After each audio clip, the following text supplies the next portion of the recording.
আসসালামু আলাইকুম, মনি স্যারের লাইভ ক্লাসে সবাইকে স্বাগত।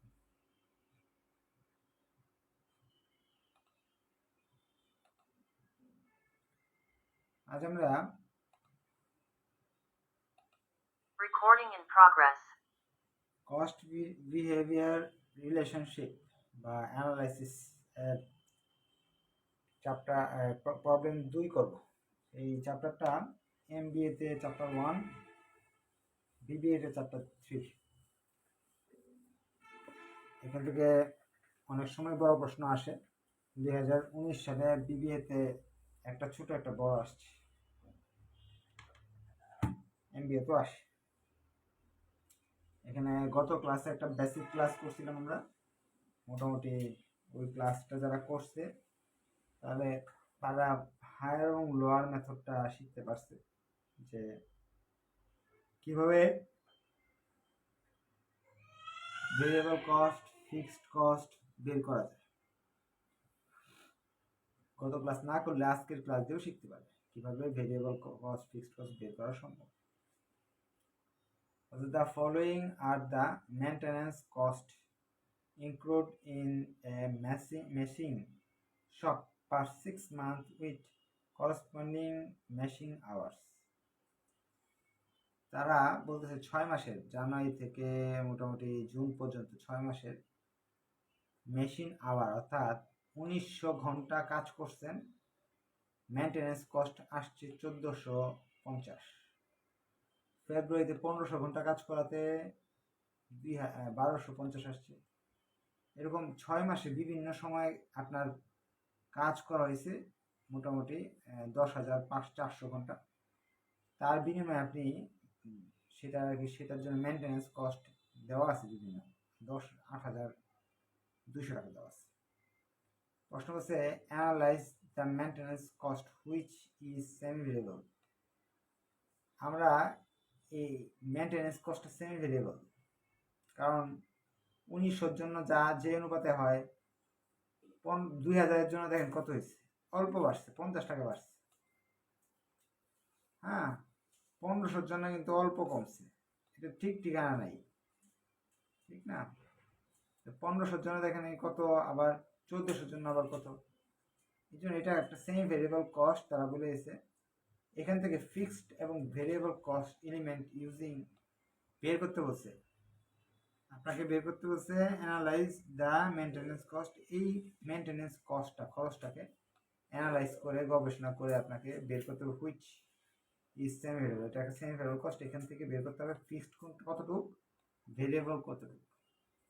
দুইটা মেথডে করতে হবে, একটা হায়ার এবং লোয়ার মেথড, আর একটা হলো least square method. Higher lower method আমরা শিখছি অনেক আগেই।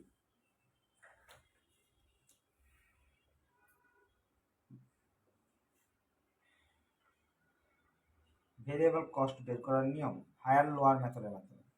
উপরে হলো চেঞ্জ ইন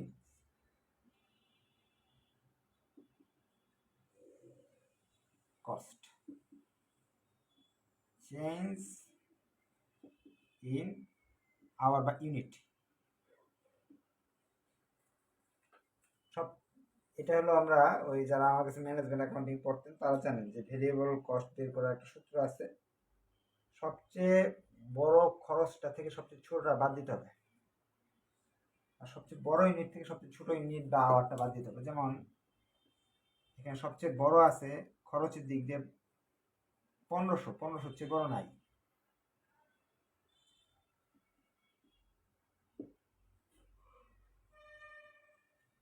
সবচেয়ে ছোট খরচ আছে 1200। আওয়ার ক্ষেত্রে, ইউনিটের ক্ষেত্রে সবচেয়ে বড় ইউনিট আছে 2000, সবচেয়ে ছোট আওয়ার বা ইউনিট আছে 1400। উপরে থাকে 300, নিচে থাকে 600। ভেরিয়েবল কস্ট 50 পয়সা।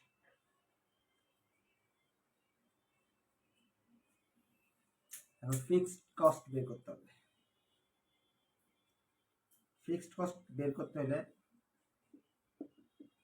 টোটাল কস্ট থেকে ভেরিয়েবল কস্ট বাদ দিয়ে দেন। আমরা জানি দুইটা খরচ দুই প্রকার, একটা ভেরিয়েবল কস্ট, একটা ফিক্সড কস্ট, দুইটা যোগ করে টোটাল কস্ট হয়। টোটাল কস্ট থেকে ভেরিয়েবল কস্ট বাদ দিলে ফিক্সড কস্ট চলে আসবে। এখন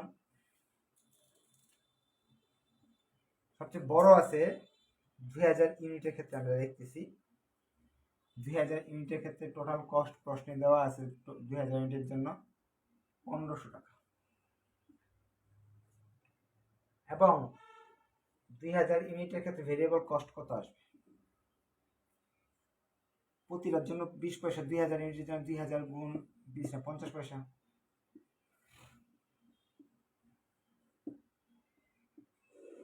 ভেরিয়েবল কস্ট 500 টাকা সরি ফিক্সড কস্ট 500 টাকা ভেরিয়েবল কস্ট আমরা বের করছি 1000 কিভাবে বের করলাম এক ইউনিটের জন্য 50 পয়সা খরচ হয় 2000 ইউনিট যদি আপনি বানাতে যান তাহলে 1000 টাকা খরচ হবে 50 দিয়ে গুণ করলে টোটাল আসছে 1500 টাকা আপনি চাইলে বড়টা না সবচেয়ে ছোট দিয়ে করতে পারবেন সবচেয়ে ছোট কত 1200 না 1200 দিয়ে করতে পারবেন ফিক্সড কোয়েশ্চেন 1200 দিয়ে করা সম্ভব 1200 ক্ষেত্রে টোটাল কস্ট কত আসছে আমি দেখি 1200 ইউনিটের ক্ষেত্রে টোটাল কস্ট আসতেছে সরি 1400 ইউনিটের ক্ষেত্রে 1400 ইউনিটের ক্ষেত্রে টোটাল কস্ট আসছে 1200 টাকা 1200 টাকা খরচ 1400 ইউনিট 50 পয়সা করে তাহলে 1200 থেকে 700 চলে গেল ফিক্সড কস্ট 500 চলে আসলো এভাবে ভেরিয়েবল কস্ট আপনি ফিক্সড কস্ট আলাদা করতে পারবেন হায়ার লোয়ার মেথডে এই অঙ্কটা আমরা ম্যানেজমেন্ট অ্যাকাউন্টিং এ ফ্লেক্সিবল বাজেট অধ্যায়ে করছি আমরা হায়ার লোয়ার মেথডের মাধ্যমে ফিক্সড এবং ভেরিয়েবল কস্ট আলাদা করছি এখন আপনাকে তারা বলতেছে এই মেথডটা আপনার বুঝলেন একেবারে সহজ মেথড বি নাম্বার হচ্ছে লিড স্কোয়ার মেথডে করে দেখা হবে এই মেথডে মনে না কারো কোনো কোয়েশ্চেন থাকবে লিড স্কোয়ার মেথড করতেছি ওটাতে প্রশ্ন থাকলে ওটা আমি নিব ইনশাআল্লাহ লিড স্কোয়ার মেথড করতে হলে আপনাকে 6টা ঘর করতে হবে লিড স্কোয়ারে আরো অনেক রুল আছে 6 ঘর দিয়ে করা যায় 5 ঘর দিয়ে করা যায় এটা হলো এক্স ধরে নিব আওয়ার গুলাকে প্রশ্নে যে আওয়ার দেওয়া আছে এটা এক্স ধরে নিব 1900 1500 2000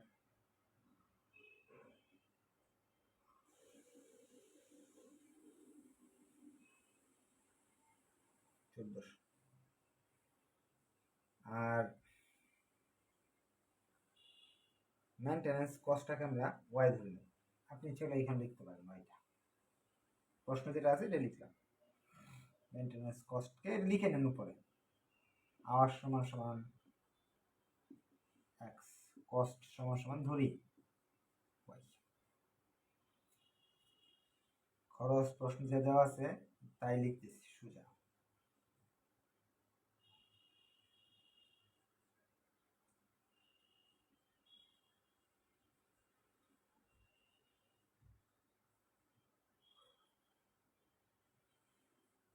টোটালটা লিখবি টোটাল এখানে আসতেছে হলো সামেশন এক্স এর মান আসতেছে দেওয়াই আছে এটা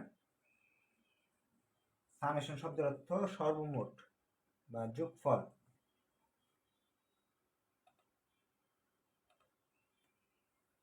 সামেশন ওয়াই অর্থাৎ ওয়াই এর ঘরের যোগফল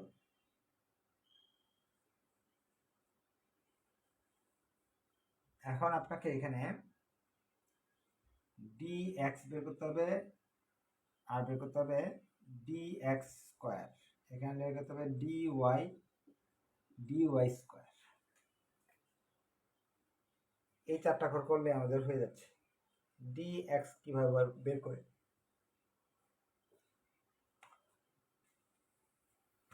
ডি এক্স বের করার সূত্র হলো এক্স মাইনাস এক্স বার এখন বলবেন স্যার এটি বুঝি না কি দেখছেন সেকেন্ড ইয়ার আপনার স্ট্যাটিস্টিক্স পড়ছে এক্স বার চিহ্ন মানে গড় এক্স থেকে এক্স এর গড় বাদ দিতে হবে এই গড়টা তাহলে বের করবো কিভাবে একটা বের করে নেন এখানে এক্স বার সমান সমান 6টা 1টা 2টা 3টা 4টা 5টা 6টা জিনিসের যোগফল যদি 10,400 হয় একটা জিনিসের দাম কত হবে 6 দিয়ে ভাগ করেন।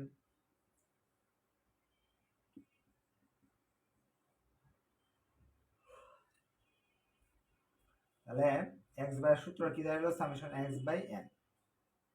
গড় আমরা এটা পারি যে 6টা জিনিসের যোগফল যদি 10,400 হয় তাহলে একটা বের করতে হলে 6 দিয়ে ভাগ দিতে হবে। Y bar summation Y by N, summation Y মানে এই সবগুলা ওয়াই এর যোগফল 8,200, এন মানে 6টা। 8,200 কে আপনি 6 দিয়ে যদি ভাগ করেন 1367। এই ঘরটা বের করার নিয়ম, এই যে সংখ্যাগুলো থেকে 1733 বাদ দিবেন, এটা থেকে এটা থেকে এটা থেকে এটা থেকে এটা থেকে এটা থেকে বাদ দিলে যা আসে।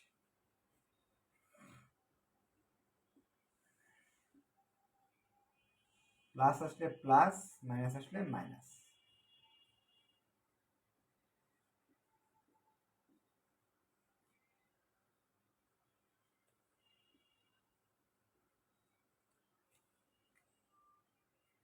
dx স্কয়ার মানে এই সংখ্যাগুলোকে স্কয়ার করা।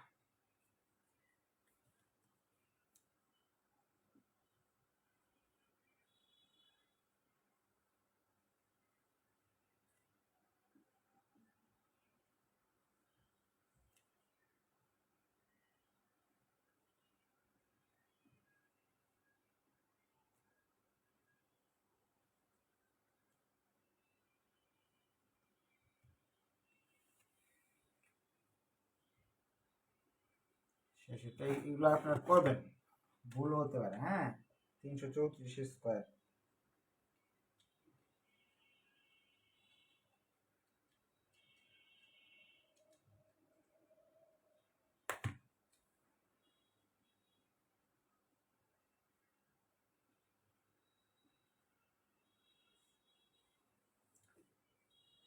dy বলতে বোঝাচ্ছে যে ওয়াই এর মানগুলো থেকে প্রতিটা মান থেকে 1367 বাদ দিবেন। এই মানগুলো থেকে 1367 বাদ দিবেন, যা আসে লিখে ফেলবেন।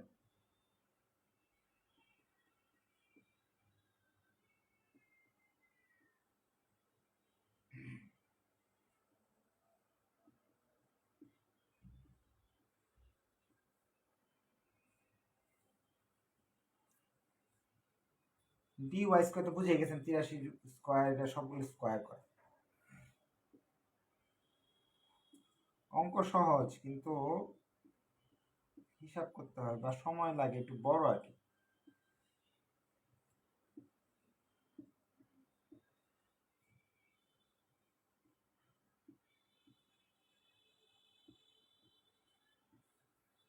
যোগফল নামায় ফেললাম, এই ঘরটার যোগফল লাগবে আর এই ঘরটার যোগফল। সামেশন dx স্কয়ারের মান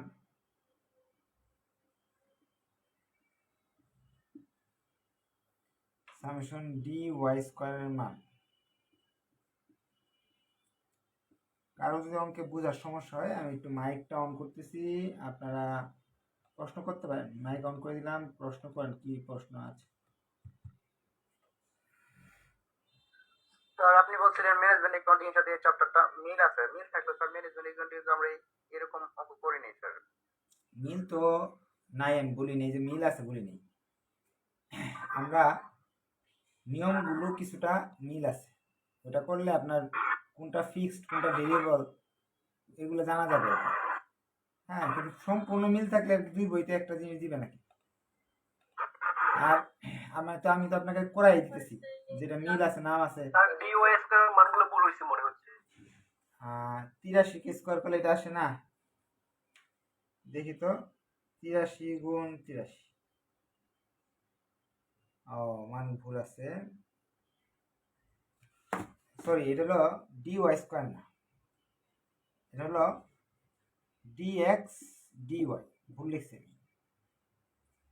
dx dy।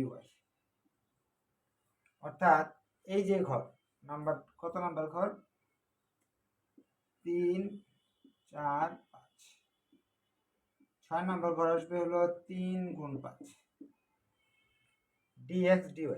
স্যার dx এর মানগুলো কিভাবে তাহলে স্যার ডি ওয়াই স্কোয়ার তো আসবে স্যার, ওয়াই আরেকটা গল্প হবে মনে হয়। 6টা 1 2 3 4 5 6 না, ডি ওয়াই স্কোয়ার লাগবে না আমাদের। স্যার ডিএক্স করা লাগবে না স্যার। বলেন। এক্স স্কোয়ার তো আমরা করছি, তাই ওয়াই স্কোয়ার হবে না? আপাতত লাগছে না, কারণ কি আমাদের সূত্র আছে এখানে, সূত্র দেখাইলে বুঝতে পারবে। আচ্ছা এখন স্যার তাহলে ডিএক্স করে কি করা লাগবে স্যার? এটা তো বাদ দিয়ে দিলে হবে না? কোনটা? স্যার ডিএক্স এর মানগুলো ডিএক্স এর মানগুলো হলো এখান থেকে, হবে না স্যার? আমি আরেকবার বুঝিয়ে দিচ্ছি। হ্যাঁ, ওয়াই এর যে মানটা লিখে বের করছেন এটাকে আমরা খাতায় লিখে দেব নিচে। স্ট্যাটিস্টিকে তো আমরা করছি স্যার, মানে এক্স স্কোয়ার ওয়াই স্কোয়ার। স্ট্যাটিস্টিক্সে আমরা ডিভিয়েশন মেথডে করি নাই, ওয়াই সি দিয়ে করছি। ওয়াই সি বের করার কি দুইটা পদ্ধতি, 3-4টা পদ্ধতি আছে। একটা ডিভিয়েশন মেথড, আনুমানিক গড়, হ্যাঁ, তারপরে আরেকটা হলো জেনারেল মেথড। আপনি যে মেথডের কথা বলছেন ওই মেথডে করলে এগুলো তো অনেক বড় বড় সংখ্যা, লক্ষ লক্ষ কোটি কোটি হয়ে যাবে, এই জন্য এই পদ্ধতিতে করতে হবে। এখন এইটা আর এটা দেওয়া আছে ডিএক্স, মানে আগে এই এক্স এর যোগফলটা বের করতে হবে, এটা গড় বের করতে হবে। এই যে গড় বের করছি, এক্স বারের মান বের করছি, 10,400-কে এন মানে 1 2 3 4 5 6, 6টা সংখ্যা 6 দিয়ে ভাগ করছি, চলে আসছে 1733। এই 1733, 1900 থেকে 1733 বাদ দিলে এটা আসবে, 1500 থেকে 1733 বাদ দিলে মাইনাস এটা আসবে, 2000 থেকে 1733 বাদ দিলে এটা আসবে। অর্থাৎ এইগুলা সংখ্যা থেকে 1733-কে বাদ দিতে হবে আপনার, এটা হলো প্রথম কাজ। বাদ দিলাম আমরা, এই সংখ্যাগুলোকে স্কোয়ার করতে হবে।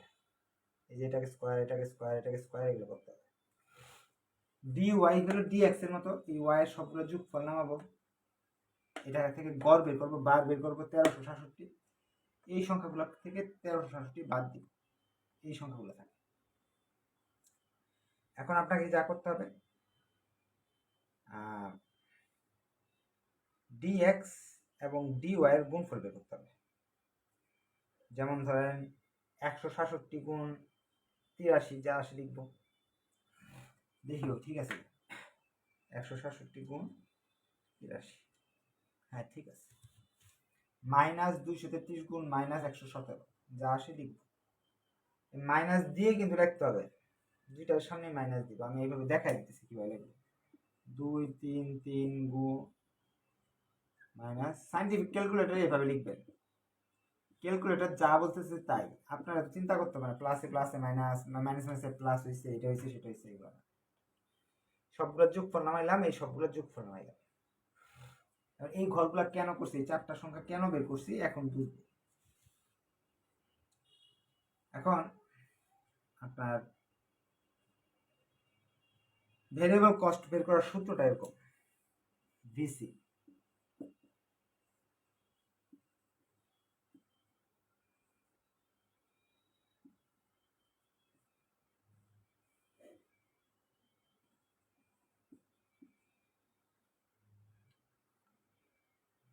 অর্থাৎ ভেরিয়েবল কস্ট বের করার সূত্রটা হলো সামেশন ডিএক্স ডিওয়াই ভাগ সামেশন ডিএক্স স্কোয়ার, অর্থাৎ এটাকে এটাতে ভাগ দিতে হবে।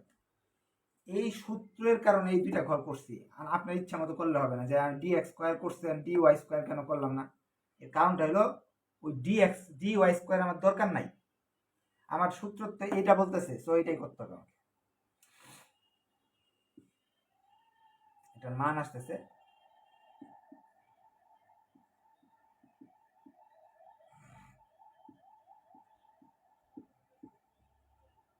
এটা যেটা ভাগ করলাম, দেখেন 50 পয়সা চলে আসতেছে, প্রায় 50 পয়সা। দেখি তো ঠিক আছে কিনা, 146,750 ভাগ 293,668, 49.4997 আর কি এরকম আসছে, 4997। তাহলে আমরা এতগুলো না নিয়ে এই 50 পয়সা ধরতে পারি, 49 পয়সার পরে 97, 50 পয়সা। ভেরিয়েবল কস্ট 50 পয়সা, ফিক্সড কস্ট বের করা কোনো ব্যাপার না। ভেরিয়েবল কস্টকে আমাদের বি বলা হয়, ভেরিয়েবল কস্ট বি বলা হয়। একজন বলছে স্ট্যাটিস্টিক্সে আমরা এই করছি সেই করছি। স্ট্যাটিস্টিক্সে কি করছি একটু দেখি তো। স্ট্যাটিস্টিক্সে ওয়াইসি সমান সমান এ প্লাস বিএক্স। ওয়াইসি মানে টোটাল কস্ট, এ মানে ফিক্সড কস্ট, বি মানে ভেরিয়েবল কস্ট, এক্স তো এক্সি। দেখি এই সূত্রটা ব্যবহার করে হয় কিনা আমাদের ফিক্সড কস্ট বের করা যায় কিনা। ফিক্সড কস্টকে রেখে ভেরিয়েবল কস্টকে এই পাশে পাঠিয়ে দিচ্ছি, অর্থাৎ ফিক্সড কস্ট এ সমান সমান total cost minus variable cost. যেমন ধরেন টোটাল কস্ট আমাদের আছে, যে কোনো একটা ধরতে পারি, সবচেয়ে বড়টা ধরলে তো ভালো, আগের বড় ধরে করছিলাম, সবচেয়ে বড় ছিল 1500 টাকা। 1500। ভেরিয়েবল কস্ট কিভাবে বের করে? একটার দাম 50 পয়সা, 2000 মালের দাম, 2000 গুণ 50 পয়সা, 500 টাকা আসবে।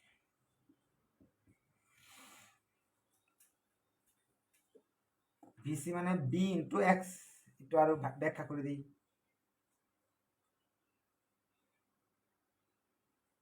ব্যাখ্যাটা এরকম ছিল না, আমি ছোট করে লিখেছি। ওয়াইসি,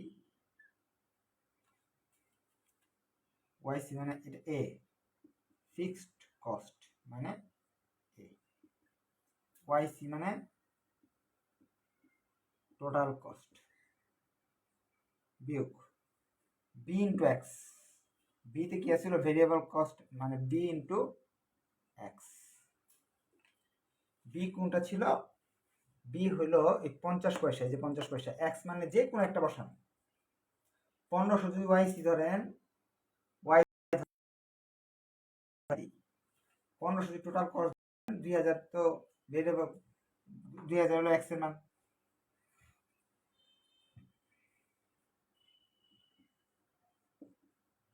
আবার বলতেছি, ধরে নিই এটা হলো ওয়াই 1500, এটা দিয়ে করতে পারেন, যে কোনো একটা ধরে করতে পারেন, একই আসবে, আলাদা কোনো মান আসবে না। আমাদের অঙ্ক হয়ে গেল ভেরিয়েবল কস্ট এবং ফিক্সড কস্ট কিভাবে বের করতে হয়। আপনি ভেরিয়েবল কস্টটাই নতুন, এই যে এটা দিয়ে এটা ভাগ দিতে হয়, আর বাকিগুলো তো ফিক্সড কস্ট আগের বার এইভাবে বের করছি। অঙ্কটা ভালো করে দেখবেন, না বুঝলে তো নেক্সট ক্লাসে আবার আলোচনা করা হবে। আজকে তাহলে এই পর্যন্ত থাকলো, কোয়েশ্চেন আর নিলাম না। নেক্সট যে ক্লাস হবে হয়তো বা ওই দিন পূজার বন্ধ থাকবে, পূজার ছুটি। পূজার ছুটি 2 দিন থাকবে না, 1 দিন থাকবে, এটা আপনারা একটু কষ্ট করে চ্যাট বক্সে বা মেসেঞ্জার গ্রুপে লিখে দিন। হ্যাঁ, আর কম থাকলেও সমস্যা নেই, বেশি থাকলেও সমস্যা নেই। কম থাকলে আপনারা 1-2টা ক্লাস, একটা ক্লাস ভিডিও দেখে ফেলবেন।